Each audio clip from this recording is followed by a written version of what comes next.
नमस्कार साथियों, डाइट बार्वेर के इस वीडियो लेसन्स में आपका स्वागत है। आप देख रहे हैं डाइट एजुकेशन बार्वेर का यूट्यूब चैनल। मैं कमल शर्मा राही। हम चर्चा कर रहे थे टेंसेस पर, जहां हमने 10 टेंस पूरे किए थे। आज के इस सेशन में हम टेंस लेंगे फ्यूचर परफेक्ट टेंस, संपन्न भविष्य काल, अर्थात ऐसा कार्य जो भविष्य में पूर्ण हो चुका होगा उसका वर्णन इसमें आता है। या देखिए आप, मैंने आपसे कहा था कि परफेक्ट टेंस कोई भी हो उसमें सदैव क्रिया की थर्ड फॉर्म आती है।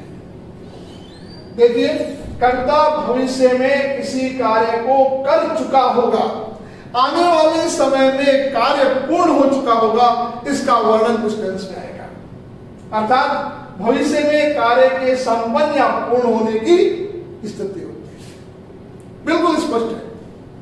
आप जा चुके होंगे, आ चुके होंगे, पढ़ चुके होंगे, आने वाले समय में जो जो कार्य पूर्ण हो जाएंगे उसका वर्णन इसमें आएगा। पहचान देखिए, हिंदी वाक्यों के अंत में चुका होगा, चुकी होगी, चुके होंगे, इसको ऐसे भी पढ़ते हैं, लिया होगा, ली होगी, लिए होंगे। अर्थात कार्य कर लिया होगा, कार्य कर चुका होगा। कार्य कैसा में देखें, इसमें कार्य भविष्य में पूर्ण या संपन्न हो जाएगा। आप विस्तार से देख रहे हैं इसे। आप देखें स्ट्रक्चर इसका, सबसे पहले सब्जेक्ट आएगा, उसके बाद उसकी एक्सिलरी वर्ब आएगी यानी हेल्पिंग वर्ब आएगी, विल, हैव और शैल हैव। फ्यूचर टेंस पूरे में विल शैल का प्रयोग होता है। फ्यूचर सिंपल में विल शैल, फ्यूचर कंटीन्यूअस में will be shall be, future perfect में विल हैव शैल हैव और फ्यूचर परफेक्ट कंटीन्यूअस में विल हैव बीन और शैल हैव बीन। तो यहां देखिए, सबसे पहले सब्जेक्ट आ जाएगा, फिर उसकी हेल्पिंग वर्ब आएगी, विल हैव और शैल हैव। मैंने कहा था परफेक्ट टेंस कोई भी हो, परफेक्ट टेंस में क्रिया की सदैव थर्ड फॉर्म लगती है। तो हैव, विल हैव और शैल हैव के साथ वर्ब की थर्ड फॉर्म आ गई और उसके बाद उसका ऑब्जेक्ट आ गया। एग्जांपल देखिए, वह एक मैच खेल चुका होगा, he will have played a match. Will have आ गया और क्रिया की थर्ड फॉर्म आ गई। हम खाना खा चुके होंगे, we shall have eaten food या we shall have eaten a meal। आगे बढ़ते हैं, देखें यहां पर टाइप ऑफ सेंटेंसेस या स्ट्रक्चर्स। 4 स्ट्रक्चर होते हैं, structure of affirmative, structure of negative, structure of interrogative और स्ट्रक्चर ऑफ इंटरोनेगेटिव। पहला वाक्य आपके सामने, स्ट्रक्चर ऑफ अफर्मेटिव सेंटेंस। जो भी आपने देखा था, सब्जेक्ट, इसकी एक्सिलरी वर्ब जो है विल हैव और शैल हैव आ जाएगी, फिर थर्ड फॉर्म आ जाएगी और ऑब्जेक्ट आ जाएगा। परफेक्ट टेंस कोई भी हो, वर्ब की थर्ड फॉर्म ही लगती है।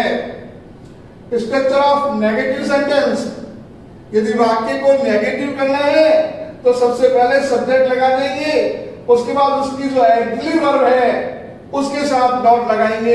यहां देखने वाली बात यह है, जो मैं हर बार बताता आया हूं, कि विल नॉट हैव लगेगा, विल हैव नॉट नहीं लगेगा।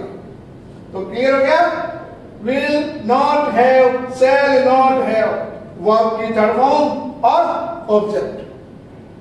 यानी आपको नेगेटिव करना है तो विल और हैव के बीच में नॉट लगाइए, विल हैव नॉट नहीं लगाना है।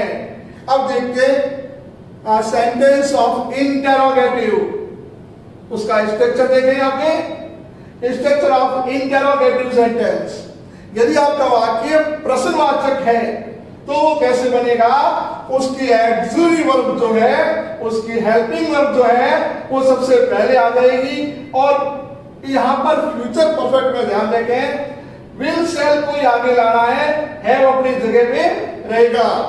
तो याद रहेगा विल शैल उसके बाद सब्जेक्ट, सब्जेक्ट के बाद हैव के बाद थर्ड फॉर्म और उसके बाद ऑब्जेक्ट। किसी भी प्रकार की कोई समस्या इसमें नहीं आएगी। स्ट्रक्चर ऑफ इंटरोगेटिव, प्रश्नवाचक नकारात्मक वाक्य।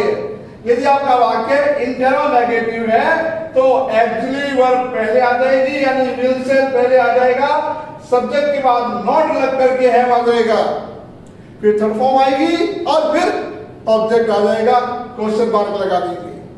बिल्कुल आसान सा है।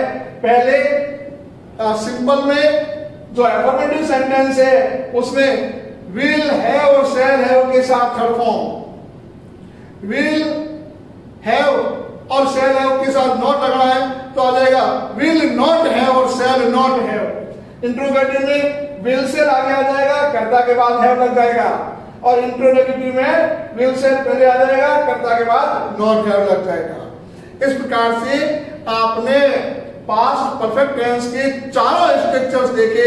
अब हम 4 एग्जांपल्स करते हैं अलग अलग। इन उदाहरणों में देखें आप और क्लियर हो जाएगा। General example first. इस एग्जांपल में देखिए, वह अगले वर्ष तक अध्यापिका बन चुकी होगी। He will have become a teacher till next year।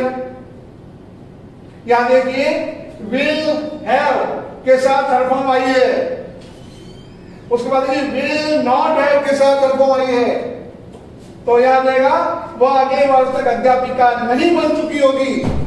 क्या हो जाएगा? She will not have become a teacher till next year। Interrogative हो जाएगा, क्या वह अगले वर्ष तक अध्यापिका बन चुकी होगी? Will she have become a teacher till next year? और क्या देखेंगे इंट्रोगेटिव में, क्या वह अगले वर्ष तक अध्यापिका नहीं बन चुकी होगी? Will she not have become a teacher till next year? क्या बिल्कुल स्पष्ट हो गया? एक और एग्जाम्पल देख करके हम इसको करते हैं। इस एग्जाम्पल को देखिए, यहां पर एक और एग्जाम्पल है, जनरल एग्जाम्पल सेकंड। हम खाना खा चुके होंगे। We shall have eaten food। We shall not have eaten food। Shall we have eaten food और shall we not have eaten food। इस प्रकार से एक वाक्य के 4 वाक्य अपने कर दिए, अफर्मेटिव, नेगेटिव, इंट्रोगेटिव और इंट्रोगेटिव। चारों वाक्यों के 4 अलग अलग स्ट्रक्चर्स कर दिए। अब आप देखिए उसी टेबल को जो हम हर बार देखते आए हैं, use of axillary verb, helping verb का किस प्रकार से प्रयोग करते हैं, इसमें आपको विल है और शैल है का प्रयोग करना है। ये वही टेबल है जो आप पिछले टेंसों में करते आए हैं। पर्सन 3 है, first person, second person, third person. अर्थात जो बोलता है फर्स्ट पर्सन, जो सुनता है सेकंड पर्सन, जिसके बारे में बात करते हैं थर्ड पर्सन। 2 रूप है इसके, सिंगुलर और प्लूरल, एक वचन और बहुवचन।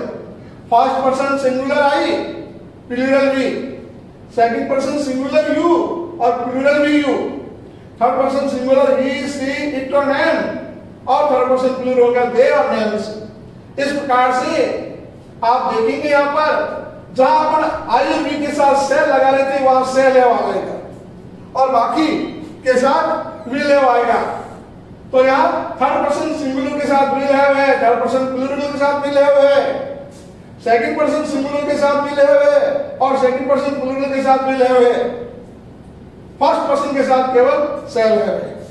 इस प्रकार आपने फ्यूचर परफेक्ट टेंस पूरा किया। अब हमारा एक टेंस बचेगा लास्ट, फ्यूचर परफेक्ट कंटिन्यूस 12वां टेंस। आप देख रहे हैं डाइट का यूट्यूब चैनल, डाइट एजुकेशन बारहवीं, जहां पर हमारे एक्सपर्ट्स द्वारा तैयार किए हुए लेसन आप देख सकते हैं। कभी भी किसी भी समय हमारे साथ जुड़े रहिए, हमारे चैनल को सब्सक्राइब कीजिए, हमारे वीडियोस को लाइक और शेयर कीजिए। किसी भी प्रश्न के लिए आप कमेंट्स कर सकते हैं।